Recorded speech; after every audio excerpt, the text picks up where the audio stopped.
14절 한 절만 보시겠습니다. 모든 일을 원망과 시비가 없이 하라.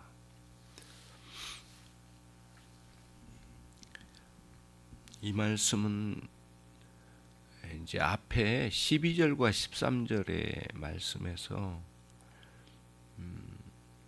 사도가 있을 때나 또는 혹시 떠나 있을 때라도 힘써서 그 구원을 이루어 가라라고 하는 것이었어요. 구원을 이루어 가라. 즉 구원받은 성도로서 이미 하나님의 구원을 받은 자로서 그 성화의 단계에서 그리스도를 끊임없이 닮아가는 구원이었어요. 성화의 관점으로 봐야 된다라고 하는 게 어제 내용이었고요. 그러면은 구체적으로 우리들이 그 구원을 이루어가는, 다시 말하면 그 하나님과의 동행의 삶에서 끊임없이 그리스도를 닮아감으로 성숙해져가는 우리의 신앙의 이런 과정에 구체적으로 주의하고 명심해야 될 것이 있다는 거예요.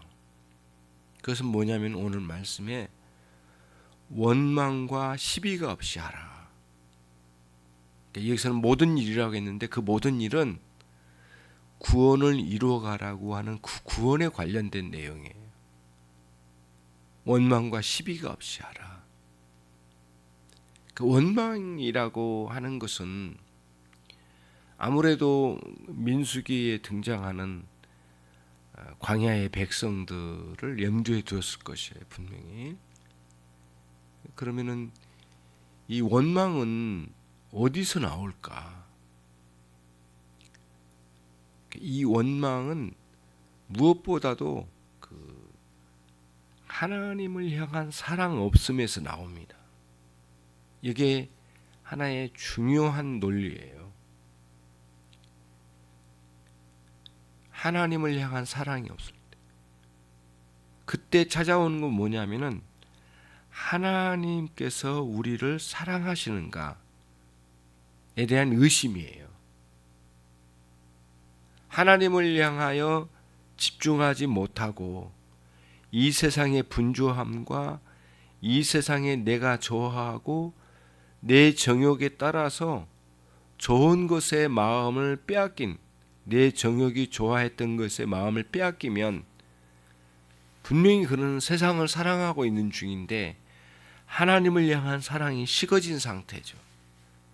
그때 밀려오는 게 뭐냐면은 하나님께서 나를 사랑하신가에 대한 그것도 의심하게 되는 거예요.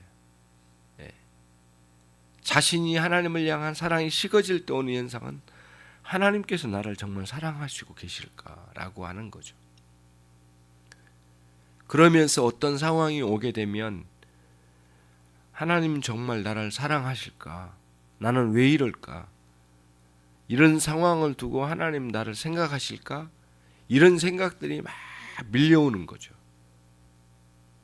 광야에 그 르비딤에서 있었던 광야의 백성들의 그 원망을 한번 보시라고요. 물이 없는 것이 심각한 문제인 것은 사실이죠. 그건 사실이에요. 그러나 하나님께서 우리를 여기까지 사랑하셔서 인도하실 때에는 하나님께서는 뭔가 깊은 생각이 있으시고 또 하나님 여기 인도하시기까지는 하나님이 특별한 계획과 사랑 가운데 인도하신 건데 정말 우리를 여기다 버려두시려고 하신 건가? 목마름 가운데 죽어가도록 내팽개쳐 놓으신 건가? 라고 하는 하나님의 사랑에 대한 의심이 원망을 갖게 된 거예요. 마음에. 불평불만한 마음을 갖는 거죠. 그러니까 이 원망하는 마음은 결국에는 하나님의 사랑과 관련되어 있어요. 사랑 없음과 관련이 되어 있어요. 그거를 여기서 말하는 거거든요. 그러면 시비는 뭐냐? 시비는 조금은 그 사랑 없으신 하나님이라고 생각되어진 그 부정적인 마음에 지적으로 계속 추론해 나가는 거예요. 그 추론해 나가는데 긍정적으로 추론한 게 아니잖아요. 매우 부정적이고 어둡고 그리고 불만스러운 마음에 그 원망하는 마음의 태도를 가지고 추론하는 거니까 하나님께서 이렇게 인도하신 전 과정을 볼 때에 신뢰할 수 없다고 생각을 해버린 거예요. 그러니까 시비는 원망과는 좀 차이가 있게 뭘 의미하느냐면은 믿음 없음을 드러내는 거예요. 하나님을 신뢰할 수 없다는 거예요.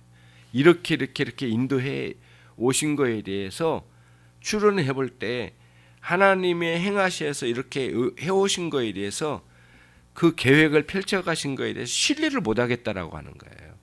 믿음 없음이 시비예요. 그래서 예수님 앞에서 이 시비라는 용어가 예수님 앞에서 그 바리새인들이 수군거리더라라고 하는 말씀들이 굉장히 많이 나오죠. 복음서에 많이 등장하거든요. 예수님께서 안식일에 무엇인가를 하시려고 하실 때 또는 어떤 이들을 죄를 용서해 주셨다고 말씀을 하실 때 뒤에서 바리새인과 서기관들이 수군거리더라라는 표현들이 굉장히 많이 나와요. 이게 시비예요, 시비. 이 시비라는 용어와 수군거린다는 말과 같은 뿌리에서 나온 단어예요. 그러니까 그 시비가 뭐냐면은 그리고 그 수군거림이 뭐냐면은 부정적으로 믿겨지지 않고 불만스러운 거를 막 이야기하는 거예요. 예. 다툼을 일으킬 만한 마음을 품는 거죠. 그건 시비예요. 그러니까 원망은 사랑, 하나님을 향한 사랑 없음을 드러낸 거고 시비는 하나님을 향한 믿음 없음을 드러낸 거죠. 그런 방식으로 너의 삶에서 찾아오는 것들을 주의하고 경계하고 막으라. 그런 것들 버리라는 거죠. 이런 것들이 수시로 찾아오니까요. 어떤 상황이 올 때마다. 순서는 그거예요. 사랑 없음이 먼저 찾아오고 그 다음 믿음 없음이 그 뒤에 밀려오기 시작하는 거예요. 우리는 쉽게 믿음이 없음이 먼저 올 것 같은데 먼저 사랑이에요. 사랑 없음이 먼저 오는 거죠. 그런 것을 그래서 그러면은 우리는 어떻게 해야 할까라고 하는 문제죠. 이렇게 이러한 상황이 올 때 떨어질 때 가장 우리들이 되돌아봐야 될 것은 무엇이냐면은 첫 번째는 뭐냐면은 하나님의 그 고귀한 성품을 생각하는 거예요. 이 원망이나 시비가 찾아올 것 같고 그러한 상황이 상황 속에서 마음에 이런 원망과 시비와 같은 것이 떠오를 때 그때 우리는 바로 우리가 생각해야 될 건 뭐냐면은 하나님의 성품을 생각하는 거예요. 하나님의 사랑은 변함이 없으시다. 우리가 생각한 것처럼 하나님은 옹졸하게 행하신 분이 아니시다. 그분은 아무렇게나 당신의 원수, 복수하시는 하나님이 아니시다. 하나님의 공의로우심이 바탕이 된 사랑으로 충만하신 하나님이신데 그분이 우리를 위해서 모든 것을 내어놓으시고 우리를 구원하신 그 하나님의 무한한 사랑으로 표현하신 그 구원 자체를 누리고 있는 우리들이 이미 하나님 사랑 가운데 있음에도 불구하고 이런 마음이 찾아온 것은 하나님의 그 고결한 사랑의 성품을 망각한 것이지 어떻게 우리가 이렇게 쉽게 하나님의 사랑을 망각하고 잊어버리고 원망할까? 이렇게 믿음 없이 우리가 대할 수 있을까라고 하는 그러한 태도를 가지고 하나님의 성품을 생각하는 거예요. 그리고 특별히 하나님께서 내게 베풀어 주신 사랑이 과거에 어떤 상황에 있었고 또 그때에 내가 얼마나 그 하나님의 사랑을 놀랍게 경험했는가 되돌아보는 거예요. 그런 원리를 사용한 사람들이 누구냐면 선지자들이었어요. 그러니까 선지자들이 나와서 말씀을 선포할 때마다 계속 되돌아온 거예요. 너희를 애굽에서 구원하여 가나안 광야로 인도하여 가나안까지 인도하신 하나님, 물을 건너게 하신 그 하나님을 기억하라. 이런 내용들을 계속 반복적으로 이야기한 이유가 이제 거기에 있어요. 원망과 시비가 찾아오는 마음에 꼭 첫 번째 필요한 게 뭐냐? 하나님의 그 고결하신 성품, 공의로우시고 인자하시고 자비하신 그 하나님의 성품을 생각하는 거예요. 그리고는 이 상황에 그 하나님의 성품으로 적용해서 생각해 보는 거예요. 하나님께서 우리를 사랑 없이 내팽개쳐 놓고 우리를 모른 채 하신 하나님으로 우리를 두신 게 아니시다. 그런 방식으로 되돌아보는 거예요. 그래야만 원망과 시비를 이겨갈 수가 있는 거예요. 그런 마음의 태도나 떠오른 것들이에요. 두 번째는 뭐냐면은 하나님은 우리의 아버지시라. 그렇죠? 영접하는 자, 곧 그 이름을 믿는 자들에게는 예수 그리스도시죠. 그분을 믿는 자들은 그 이름을 믿는 자들에게는 하나님의 자녀된 권세를 주셨나니 하나님의 자녀를 주셨어요. 심지어는 사도 바울에 의하면은 우리에게 성령을 주셨는데 그 성령은 우리에게 양자의 영으로 우리로 하여금 아바 아버지라고 고백할 수 있는 놀라운 변화를 우리 가운데 일으켜 주신 분이 하나님이세요. 아버지세요. 특히 우리가 하나님을 아버지로 부를 수 있는 것은 예수 그리스도를 믿는 믿음으로 말미암아서만 유일하게 하나님을 아버지로 부를 수 있다라고 말씀을 드렸어요. 그리스도로 말미암는 하나님과의 관계의 형성은 그 어떤 방식으로도 찾아올 수 없고 도달할 수 없는 길이에요. 유일하게 예수 그리스도를 통해서만 하나님을 아버지라고 부를 수 있어요. 그래서 주기도문에서도 주님께서 우리에게 기도를 특별히 가르쳐 주시는데 첫 소절이 하나님을 어떤 분으로 불러야 되느냐는 거예요. 어떤 하나님으로 찾아내야 되느냐는 거예요. 우리로 하여금 하나님을 찾고 구해야 되는데 어떤 하나님으로 구해야 되냐고 하늘에 계신 우리 아버지로 불러야 된다는 거예요. 너무너무 소중한 거죠. 이토록 가까우신 하나님, 아버지신 하나님, 그 하나님으로 호칭할 수 있도록 먼저 하나님이 어떤 분이신지를 인식하고 부를 수 있다면 이미 뒤에 있는 기도의 내용들은 그만 이루어지고 성취된 것이나 다름없죠. 하늘에 계신 우리 아버지요, 모든 것을 가지고 나올 수 있는 거거든요. 나의 아버지신데 나의 부끄럽고 수치스러움 그리고 내 죄 많음, 정말 부끄럽고 나약한 내 모습, 이 모습 전체를 다 가지고 아버지 되신 하나님께 가지고 갈 수 있는 거 아니겠어요? 원망과 시비가 찾아올 때마다 대처할 수 있는 중요한 방식은 하나님 우리 아버지시라는 거예요.